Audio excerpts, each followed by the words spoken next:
À quoi pensent les parents de nouveau-nés lorsque leur bébé souffrant de problèmes reste à l'hôpital pour devenir plus fort et reprendre des forces? Bien sûr, bientôt une paire de petits pieds piétinera le sol du salon et tout ira bien. Mais que se passerait-il si l'enfant était confié à la garde d'une personne qui, au lieu de le protéger, décidait de le tuer brutalement? Aujourd'hui, nous racontons l'histoire du tueur de bébés, considéré comme le plus brutal de l'histoire de la médecine légale en Grande-Bretagne. Cette histoire a commencé en 2015. Selon les statistiques britanniques, environ 700 000 bébés sont nés, dont 3 000 à l'hôpital du comté de Chester, situé au nord-ouest de la Grande-Bretagne. L'année suivante, soit de juin 2015 à juin 2016, le personnel du service de néonatologie a constaté une forte augmentation du taux de mortalité infantile. Cela s'est produit derrière les portes des bureaux où sont pris en charge les bébés prématurés ainsi que les bébés ayant des problèmes de santé. Les médecins ont commencé à se rendre compte que quelque chose n'allait pas ici. Toutes les enquêtes internes menées n'ont révélé aucune cause médicale objective au décès des enfants. Finalement, le taux élevé de mortalité infantile a amené la police à se rendre au service de néonatologie de l'établissement, qui a ouvert l'enquête. Pendant longtemps, les détectives ont enquêté sur les circonstances de ces décès jusqu'à ce qu'une infirmière, une jeune spécialiste qui travaillait à l'hôpital depuis plusieurs années, soit arrêtée. Les enquêtes policières ont révélé des détails horribles sur ces incidents. Les familles de chacun des enfants décédés ont été entraînées dans des événements tragiques qui se sont terminés par l'annonce du décès de l'enfant. 5 ans après la mort du premier bébé, la police s'est tournée vers sa famille, puis vers d'autres. Les mères et les pères ont été forcés d'écouter les détails de ce qui était arrivé au bébé et de témoigner contre leur bourreau probable. De nombreuses déclarations de témoins ont été utilisées devant le tribunal. Les meurtres ont eu lieu selon différentes méthodes. L'infirmière a tué l'un des enfants avec de l'insuline, provoquant un empoisonnement. Un autre a subi des lésions traumatiques au foie. Cependant, la plupart des victimes ont été tuées par injection d'air. Il s'agissait d'une méthode préférée du criminel, qui provoquait la formation d'une bulle d'air dans la circulation sanguine et la bloquait. Cette méthode ne laissait pratiquement aucune trace, il était donc très difficile de prouver son caractère meurtrier.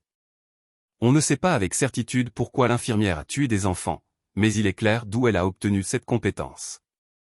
Compte tenu de sa spécialisation dans les injections mortelles, la police a conclu qu'elle avait appris ces techniques grâce aux cours qu'elle avait suivis pour améliorer ses compétences. C'est ici qu'ils ont dit que c'était très dangereux et que l'air qui pénétrait dans la veine pouvait tuer. Juste après ces cours, le premier bébé a été tué par perfusion intraveineuse et air. L'infirmière lui a donné de l'air et il est mort, mais il a été très difficile de déterminer la cause du décès dans ce cas. Les parents du premier enfant décédé ont décrit son état comme étant mauvais. Il visitait la salle chaque matin et partait le soir, priant pour son rétablissement. Mais une nuit, son état s'est soudainement aggravé. Les médecins n'ont donné aucune chance au bébé de se rétablir, à la suite de quoi les parents ont décidé de débrancher le nouveau-né du système de survie. Dès le lendemain, l'infirmière tueuse a repris son service de nuit et a tenté de tuer la sœur de la première victime. Cependant, la jeune fille a miraculeusement réussi à survivre. La troisième infraction était l'administration d'air à un enfant, appelé au procès. Cela s'est produit 2 semaines seulement après le premier incident, en juin 2015. Il est intéressant de noter que parmi toutes les victimes, ce bébé en particulier était né à terme. Tous les autres étaient prématurés et subissaient un traitement spécial jusqu'à ce que le bébé soit capable de survivre sans assistance respiratoire. Mais, malgré le fait que l'enfant soit né à terme, il avait certains problèmes de santé. Il a fallu beaucoup de temps pour lui donner naissance. Le bébé a été diagnostiqué avec des problèmes respiratoires. En général, le bébé n'aurait pas dû être dans l'unité néonatale, mais il s'y est retrouvé à cause d'une tragique coïncidence de circonstances. En raison de problèmes de santé, la mère de ce bébé a été la première à témoigner devant le tribunal contre l'infirmière meurtrière. Selon le témoin, ils ont vu cette femme penchée sur le berceau de leur enfant pendant la journée. Elle semblait ne rien faire là-bas, mais pour une raison quelconque, elle se contentait de se promener, ce qui semblait extrêmement suspect. La nuit suivante, les parents ont été réveillés par une des infirmières, qui a signalé que l'enfant était soudainement tombé très malade. Lorsqu'ils entrèrent dans la pièce, le médecin essayait de réanimer le bébé. Il a effectué le sauvetage encore et encore jusqu'à ce qu'il réalise que l'enfant était mort. Tout cela s'est passé littéralement devant la mère et le père de la victime. Selon les résultats de l'enquête, le suspect a administré à l'enfant une injection mortelle à 3 reprises pendant son quart de nuit. Après la mort du bébé, les médecins ont remarqué une étrange éruption cutanée sur le ventre de la victime, de petites taches violettes qu'aucun membre du personnel du centre médical n'a pu identifier. Ils ne comprenaient pas ce que cela signifiait. Par la suite, cette particularité commencera à apparaître chez de nombreuses victimes de l'infirmière tueuse. Il est curieux que ces taches soient apparues pendant une courte période puis aient disparu sans laisser de traces. La victime, identifiée uniquement comme E, était l'une des jumelles dont la mère s'est également exprimée au palais de justice. Les enfants ont reçu un diagnostic de maladie sans gravité, mais celle-ci a nécessité un traitement dans un établissement médical. La mère a ressenti des contractions alors qu'elle se trouvait avec son mari à 50 km de l'hôpital. Ils sont arrivés rapidement, ont pratiqué une césarienne et les nouveau-nés ont été immédiatement placés dans le service de néonatologie. La mère elle-même est également restée au centre médical, car elle se remettait d'une césarienne. Mon mari est parti travailler.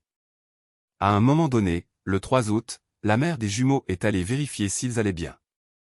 Elle a effectué les procédures d'hygiène standard, essuyé la tête et le cou des bébés, changé les couches. Quelques heures seulement s'étaient écoulées lorsque, vers 21h, elle entendit son fils pleurer fort et courut vers les enfants. La femme a remarqué du sang autour de sa bouche. À ce moment-là, l'infirmière tueuse se trouvait à proximité, elle se trouvait sur son lieu de travail dans le service.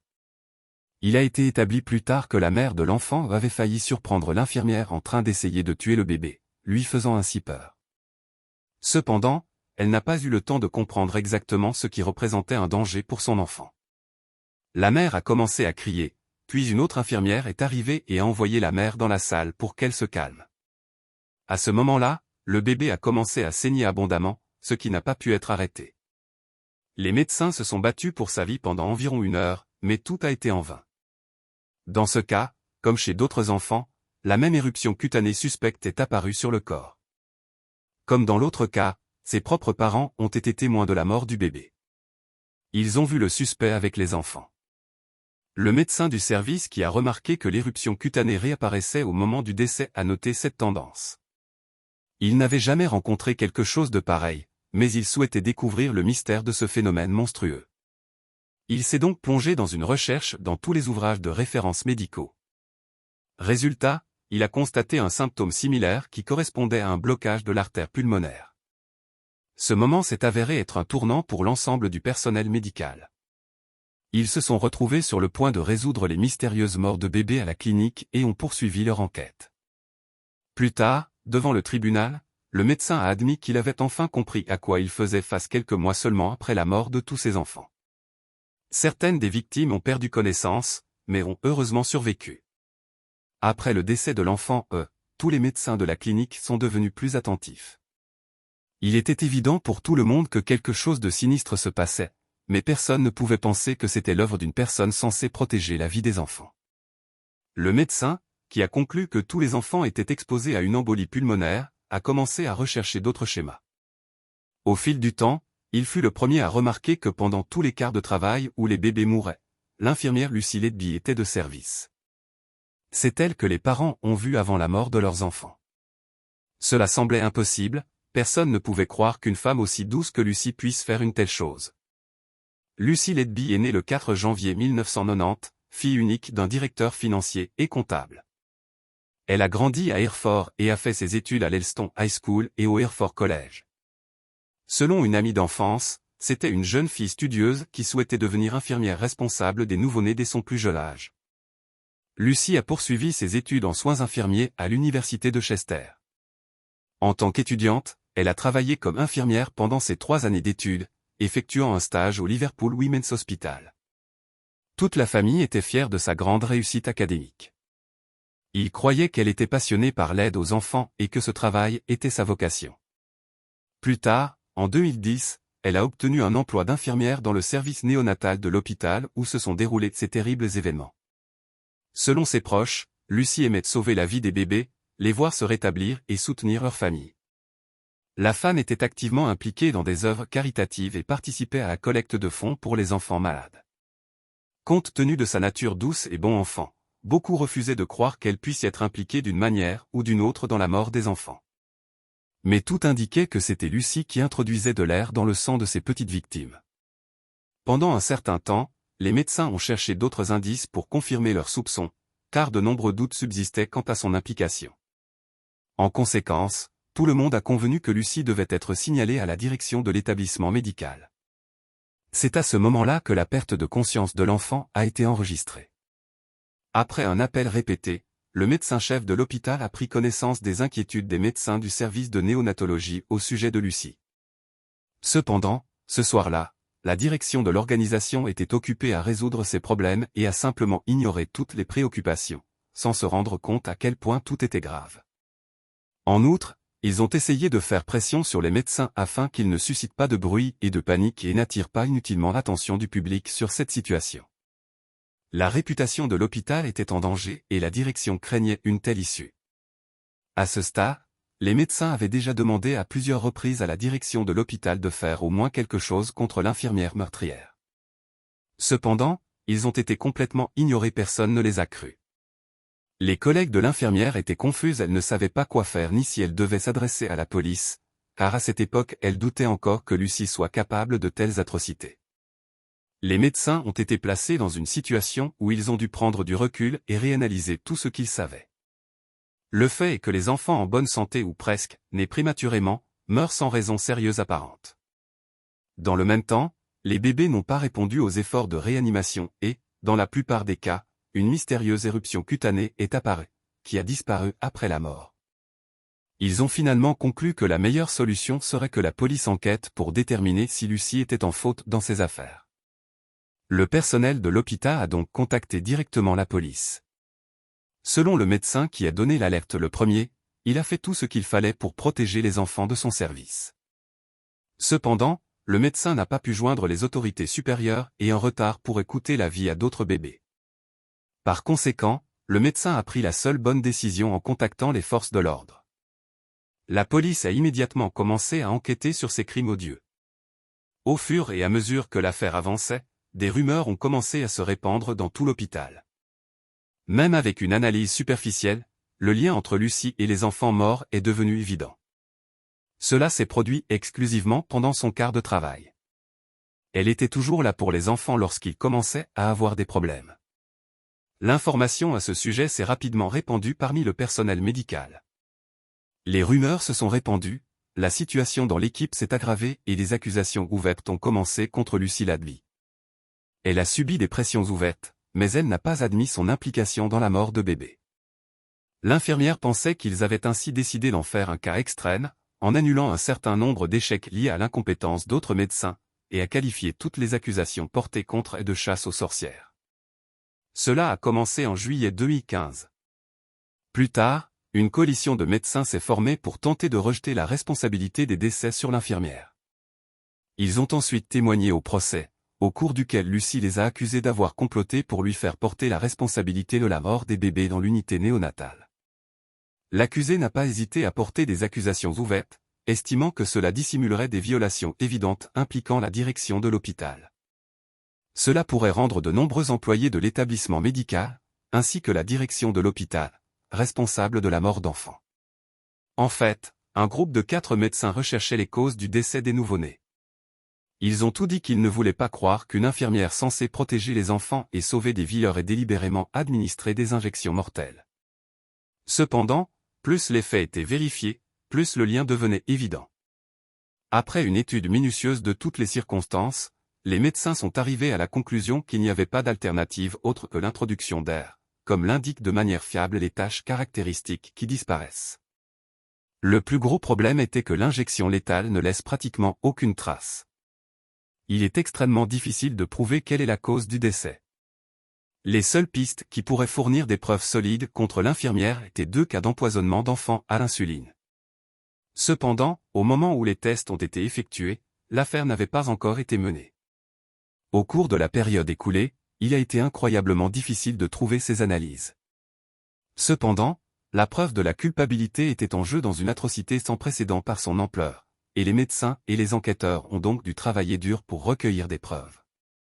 Ils ont ainsi pu obtenir des échantillons de sang prélevés 8 mois avant le début de l'essai. 2 garçons, issus de 2 paires de jumeaux différentes, ont été empoisonnés par l'insuline.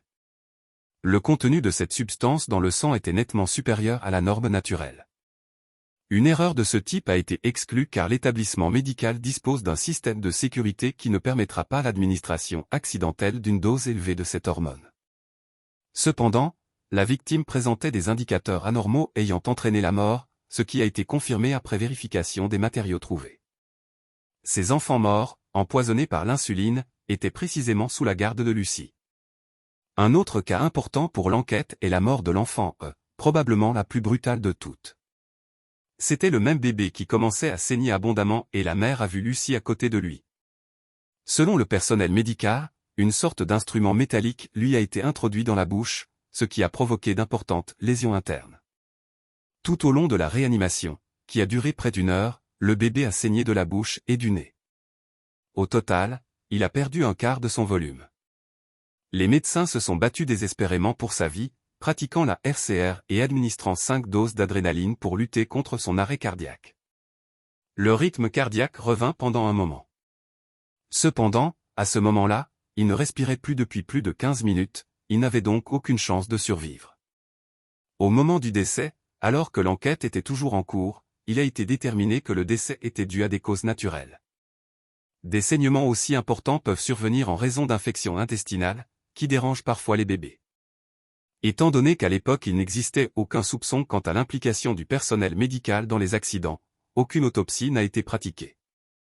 Cet épisode est considéré comme la plus grosse erreur commise. Si même alors il avait été possible de prouver que le saignement était dû à un corps étranger, l'enquête aurait commencé plus tôt et il y aurait eu davantage de preuves contre Lucie. Une situation similaire s'est produite avec une fillette qui faisait partie d'une famille de triplés. On lui a diagnostiqué une grave lésion du foie, découverte par les médecins légistes à la suite d'une autopsie. Selon des experts expérimentés, l'ampleur des blessures ne peut être comparée qu'aux conséquences d'un grave accident de la route. Mais ce qui est réellement arrivé à l'enfant et comment elle a souffert d'une rupture du foie n'a pu être établi.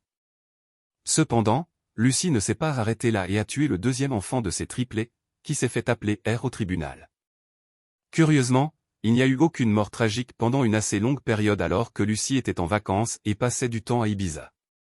De plus, les 2 enfants des triplés ont été tués quelques heures après qu'elle ait pris ses premières fonctions après les vacances. Le 3e enfant était probablement également en danger, mais les parents des victimes ont insisté pour qu'ils le transportent vers un autre établissement médical. Ils sentaient que quelque chose n'allait pas et n'avaient pas confiance dans les médecins de cet hôpital. Dans le cas des autres triplés, l'épisode survenu le 23 juin 2016 a été examiné séparément. Le ventre du bébé a été très enflé et il s'étouffait, il a donc été mis sous respirateur. Il y avait beaucoup de personnel qui s'affairait, y compris Lucie. Plus tard, le corps du bébé est également devenu enflé. Selon les médecins, ils étaient tous deux dans un état critique, le cerveau des enfants a longtemps souffert d'un manque d'oxygène. De tels problèmes conduisent toujours à de graves troubles du développement, des lésions qui conduisent à un handicap à vie.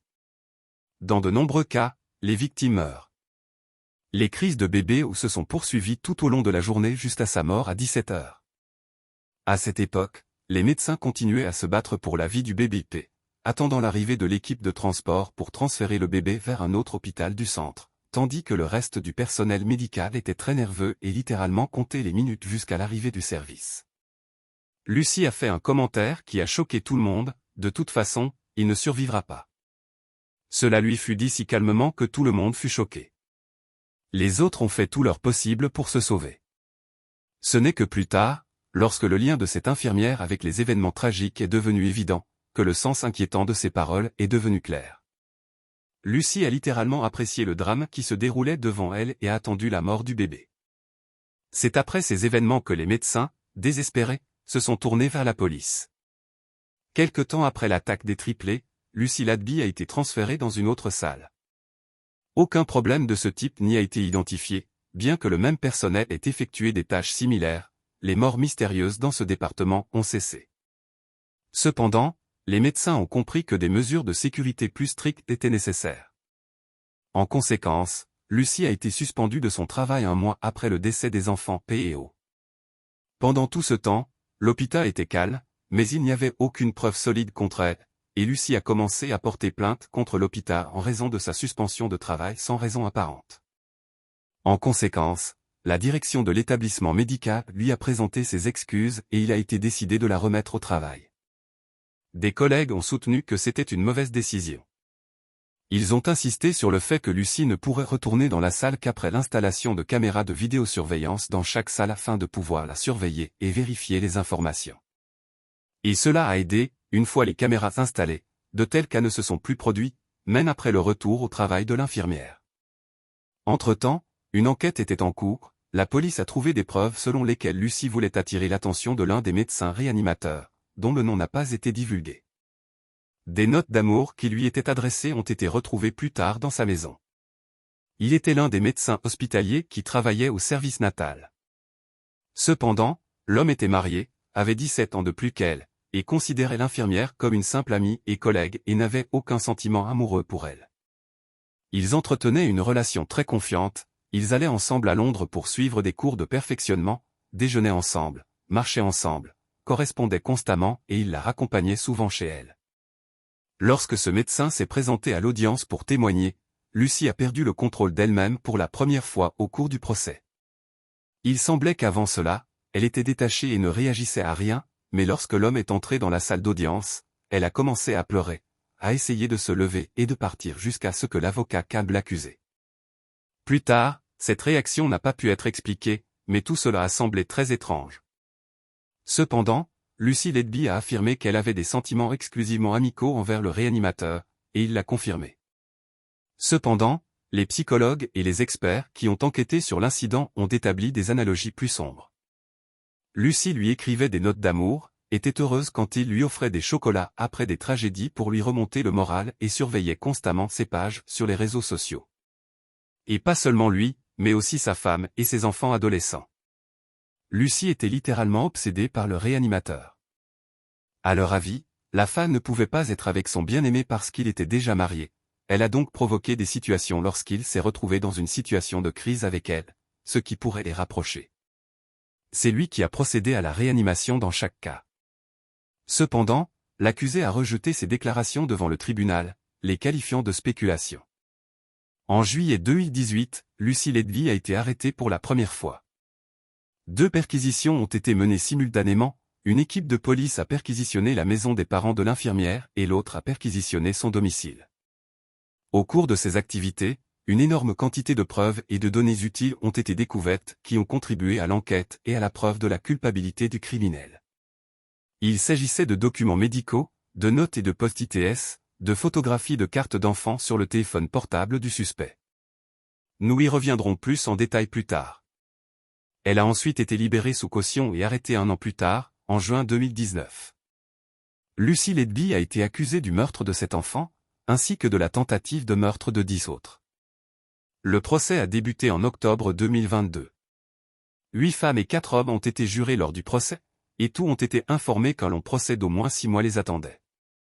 Il y avait une quantité colossale de documents à examiner, dont plus de 100 heures d'interrogatoire et environ 5500 déclarations de témoins.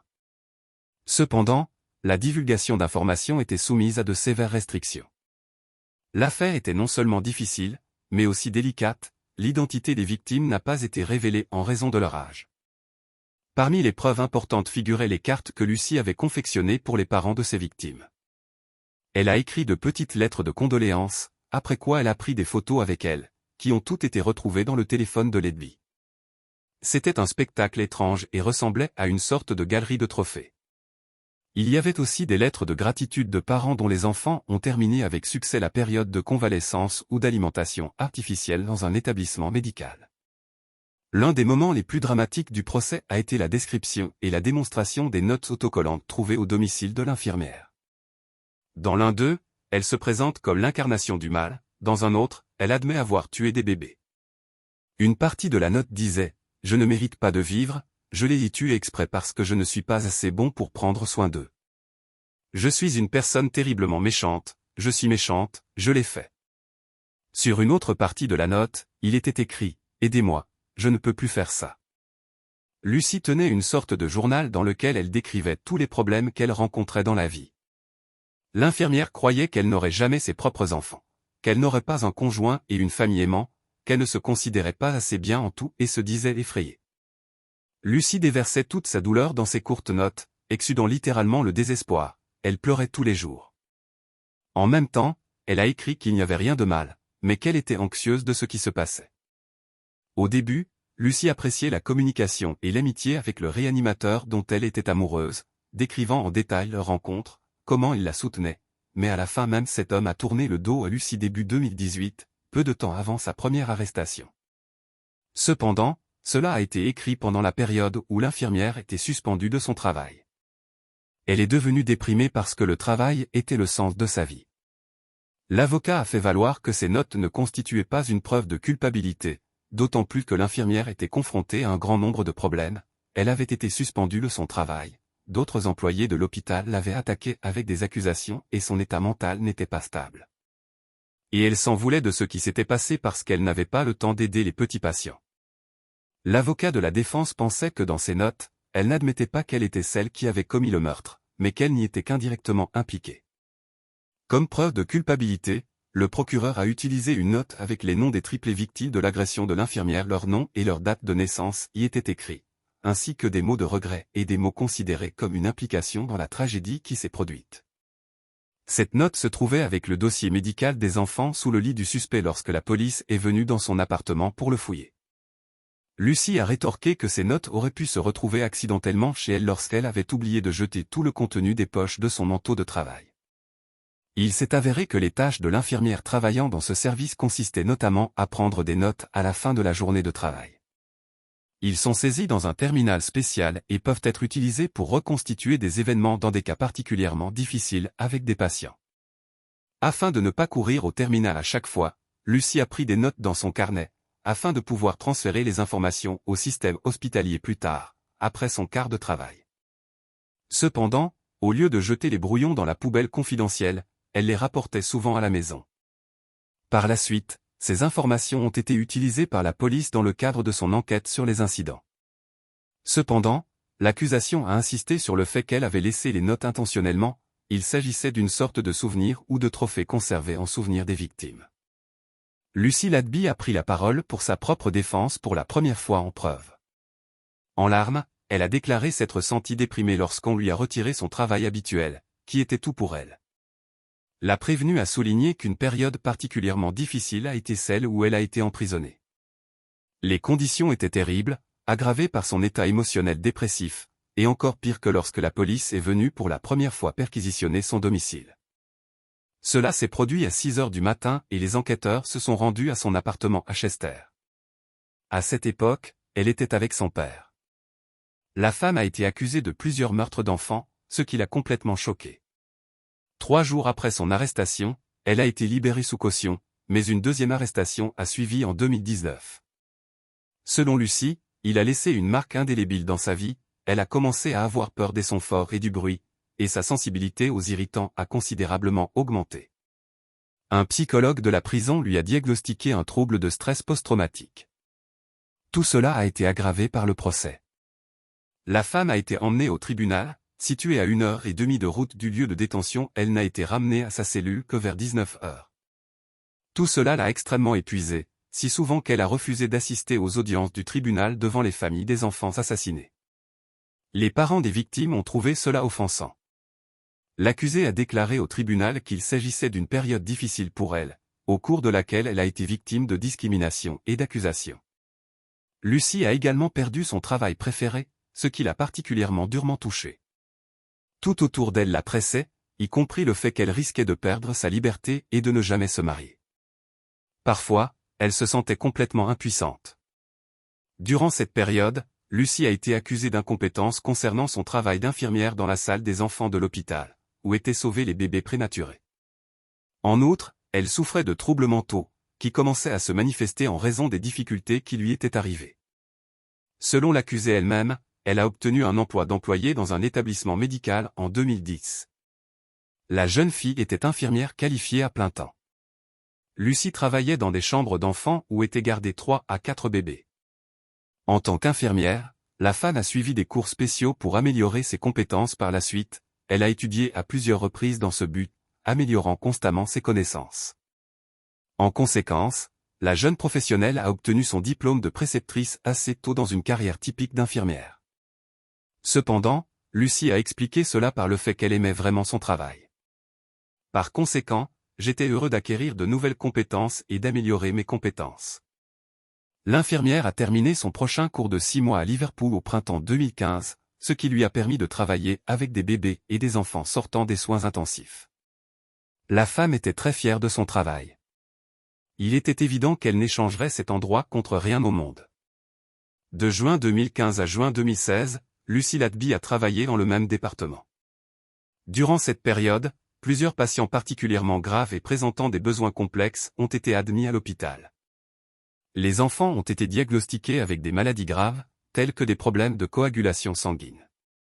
Lucie travaillait particulièrement dur, elle effectuait un grand nombre d'heures supplémentaires, l'infirmière ne se ménageait pas et consacrait tout son temps libre au travail. Cependant, cela a laissé des traces, car la femme était littéralement épuisée par ses tâches quotidiennes. Malgré cela, l'un des enfants est décédé en 2015. C'était une époque où tout tombait d'un coup sur l'héroïne du récit. Elle se sentait soutenue par ses collègues, qui s'encourageaient mutuellement autant qu'ils le pouvaient.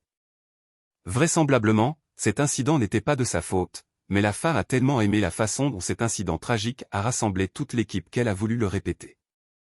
Lucie a continué à travailler dur plus tard, les décès se sont répétés, et cela a duré une année entière. Parallèlement, elle menait une vie sociale assez active. Lucie partait souvent en vacances avec des amis, fréquentait la salle de sport, mais aussi une école de danse, où elle maîtrisait la salsa. Ses amis comprenaient 5 collègues, dont 4 infirmières et un médecin. Il y avait de nombreuses questions controversées dans cette affaire. L'accusation a soigneusement analysé et collecté des informations sur les décès d'enfants survenus à l'hôpital pendant 6 ans à partir du moment où le personnel a fait une déclaration. Pendant tout ce temps, Lucie a joué le rôle d'une infirmière compétente avec des qualifications et un niveau de travail élevé. Elle était considérée comme une spécialiste et il était impensable de supposer qu'elle était impliquée dans des décès et des tentatives d'assassinat. Cependant, les preuves recueillies lors de l'enquête ont mis en évidence la culpabilité dans les terribles meurtres commis par l'infirmière. Il est à noter qu'elle a agi de manière totalement ouverte, démontrant littéralement l'impuissance du système. Le jury a délibéré sur le verdict pendant 22 jours, après quoi l'accusé a été reconnu coupable du meurtre de 7 bébés, ainsi que de la tentative de meurtre de 6 autres. Pour les épisodes restants, il n'y avait pas suffisamment de preuves pour condamner l'employé de l'hôpital. Cependant, grâce à la main légère des médias, la femme est devenue le tueur d'enfants le plus brutal de l'histoire britannique. Le 21 août 2023, Lucie Latby a été condamnée à la réclusion à perpétuité sans possibilité de libération conditionnelle, la peine la plus sévère possible en vertu de la loi britannique. Elle est la 4e femme dans l'histoire judiciaire de ce pays à recevoir une telle peine.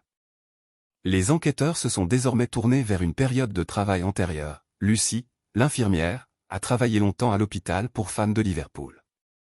Maintenant, ils vont vérifier s'il y a eu des cas étranges de décès et d'assassinats survenus pendant son travail.